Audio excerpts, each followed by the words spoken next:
सुटला। भव्य आणि दिव्य अशा नरेगावकरांच्या मैदानातील गडी क्रमांक 20 सुटला आणि 20 मध्ये लढत चालू आहे।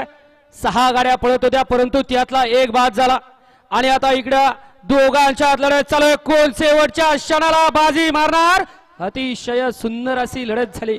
दोघ भाऊ पड्याल होता अण्णा आणि आड्याल होता बंटी, परंतु बंटी न बाजी मारली आणि पुढचे या ठिकाणी 10 गट खाली जाणार आहेत। 26 ते 35 10 गट खाली जातील। गाडी मालक गाड्याचा उपाय घ्या। गाडी क्रमांक 20 चा निकाल आहे। तास क्रमांक 7 वरती धावलेली गाडी हॉटेल रघुनंदन श्राव्या रुपये जांभळे जांभळवाडी गणेश नाना खुटवड उमरे या गाडीचा 1 नंबर आला। विजेत्या बैलगाडी मालकाचं त्यावरती बसणाऱ्या चालकाचं हार्दिक हार्दिक आणि हार्दिक अभिनंदन। जांभळवाडीकर बैलांची नावं सांगून जा।